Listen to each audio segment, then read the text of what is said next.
Right, I just picked up my trailer. Everything hooked up. They had to install some electric trailer brake controller in the front of my truck, which I didn't have, so it took me a few minutes longer than I expected. But on my way home, took a quick break on the highway here, and some of you guys have been asking for a walk around on my truck. And I'm going to do that right now because we're about to evolve again. And I want to document some of the things that I currently have on the rig myself. Keep in mind, this is reality TV, and I work hard daily and put things away roughly, and this is exactly how it is day to day. This is got 200 feet of 3/4 inch garden hose on it. Okay, that's my water intake reel, electric Han-A reel, works beautifully. That's plumbed into a 100-gallon buffer tank, which sits right here. I've got an inline filter right here, which filters the water before it goes into the tank. Next reel in line has 250 feet of power wash hose on it, single wire. Okay, I'm running the it's also, of course, a Han-A electric. We're running the bypass with the Flow Pro attached to it to turn the soap on and off. Love this unit. Has been a game changer for me. I'm rinsing with the M5. Low pressure rinsing is the way to go. This is 200 feet of Curatech 1/2 inch hose. Again, electric Han-A reel. Electric reels made a huge difference for me this year, saving my personal energy and just convenience, just so convenient. We've got the Midwest washing equipment mixing valve proportioner here. It's all 1/2 inch valving on here, except for the 1/4 inch needle valve for the soap. This has worked out very well for me. These plumb down into a series of ball valves that I have in here. So I'm downstreaming through the Flow Pro, choosing on the ball valve which device is pulling from the proportioner. So I'm downstreaming through the proportioner by telling this ball valve to draw from here. And then when I want a 12 volt, I switch it over there. We are going to change this. We're going to have separate systems for each because this is a pain coming back to the truck. When you're doing house wash, roof wash, whatever, you forget what you're doing. You're constantly dialing your percentages back and around. So this is all going to change. In here I have the Gen 2. So I'm telling you, it's real world. It's fall here. Truck's full of leaves. The Gen 2 has 2 5-gallon per minute pumps here. Okay. This one I use as a dedicated chemical transfer pump. I've got the 55-gallon drum back there, plumbed directly into a banjo valve back here.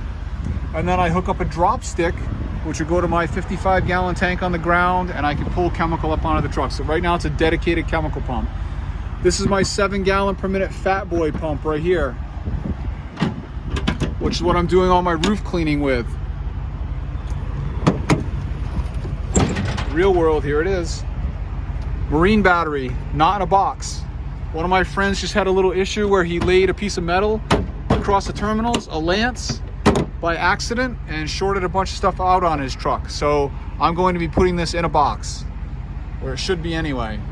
Fuel, hand soap, a little bit of lubricant if you need it, my step ladder to get in and out of this rig, 5-gallon bucket which I use constantly to keep for hand wash, couple cones, 5.5 gallon per minute, 2500 psi Honda GX390. This is an auxiliary fuel tank that I've hooked up on a 3-way valve which sits up on the rail, which feeds this machine all day. This allows this tank to become a reserve tank. So if you run out of gas there, you still got 1.5 gallons of gas in there. You come and switch this over and you're running. In the back is 55 gallons of straight SH chem tank, which is plumbed into the proportioner. That is a 15-gallon soap tank, which is also plumbed into the proportioner. Water in the back, plumbed into the proportioner. Got a Craftsman vise up here. We keep our 2-stroke fuel here for the leaf blowers. All my guns, lances, nozzles, everything sit in here. A little sprinkler in here. Extra 2-stroke fuel, various spray bottles, gloves, extra whip line, stuff like that. This is plumbed directly off my Y banjo valve. This is the drain on the banjo valve. And this is how I wash my hands all the time. Fill up a bucket of water, emergency eye wash, etc.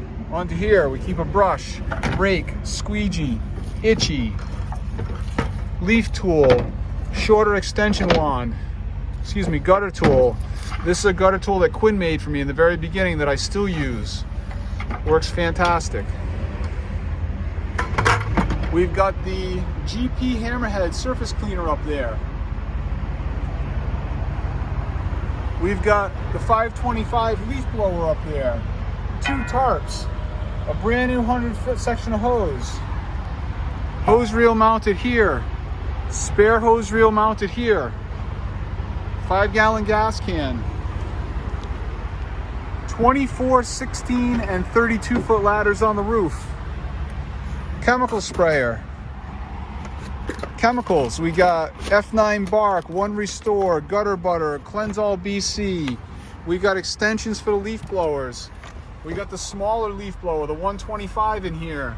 We got tools. We got replacement parts for everything. I got 2 of everything. Another 100-foot hose. Respirator, zip ties. Extra hoses, more garden nozzles. Yard signs. Extra clothes, extra hooks. New Sutner guns to build.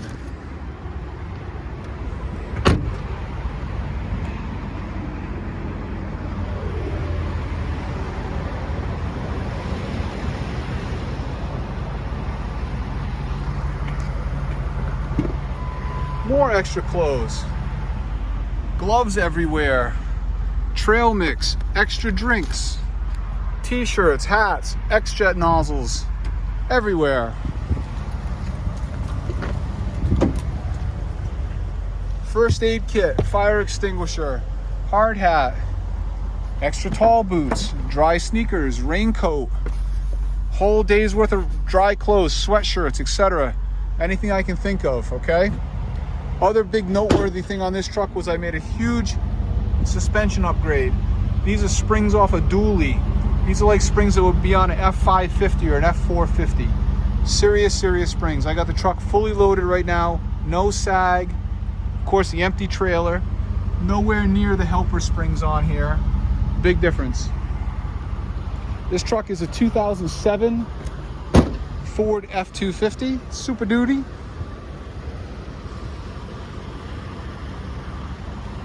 And that is our current state.